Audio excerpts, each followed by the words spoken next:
Hello, this is Graham. In this video we're going to explore some of the aspects of Sigmund Freud's theory of the mind, what can go wrong with it, and in a way how we try to help people who are suffering from problems that are caused by it. To begin with, we're going to have a quick recap of the theory of mind as we covered it in part 1. I'll do this by asking some questions. You can try and write the answers down in the gaps, and then we'll go through them in a moment. Freud said that the mind had two states. What were they?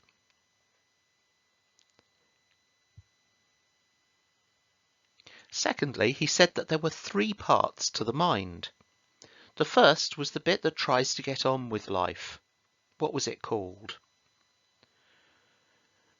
The second was the bit that tries to get pleasure all the time. Again, what was that called? And finally, there was the bit that acts as a moral regulator. What's its name? And then the third question, when the parts of the mind are in conflict, we experience what kind of mental well-being issues? What are the symptoms, if you like?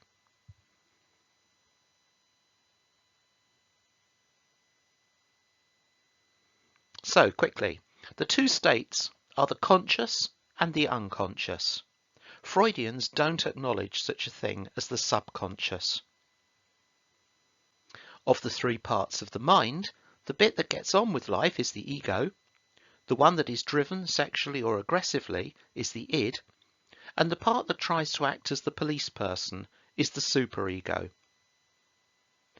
When the parts of the mind are in conflict, we experience anxiety and depression. Freud was interested in people's behaviour. He began to see some common traits among his clients, things that they seemed to do more of than other people might, and which he could see may help the person cope with conflicts between the pleasure-seeking id and the moral regulator, the superego. He called these behaviours defence mechanisms, though over time they've also become known as coping strategies. Some are very generalised, like anxiety. Others have little purpose, but may be distressing to the person and can affect them socially. Things like tics and mannerisms. When a physical behaviour like this, or a pattern of behaviour, begins to affect someone's quality of life, it is often called a neurosis. Some are a little grotesque to witness them, while others can take over someone's life, like obsessive-compulsive disorder. Some become embedded as a trait of the individual's personality. Arrogance, self-centeredness, always trying to be accepted, or trying to prove oneself.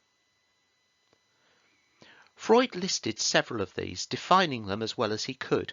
However, it was Anna Freud, his youngest child, who devoted a lot of her professional career to the study of them.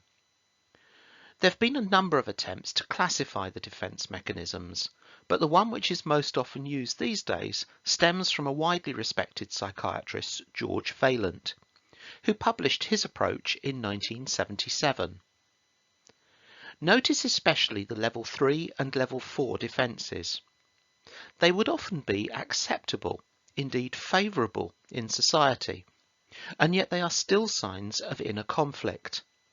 Obvious examples would be intellectualization, humour, sublimation, and altruism. As counsellors, we begin to develop a radar for these kinds of behaviours and evolve ways of helping individuals to see themselves in alternative perspectives.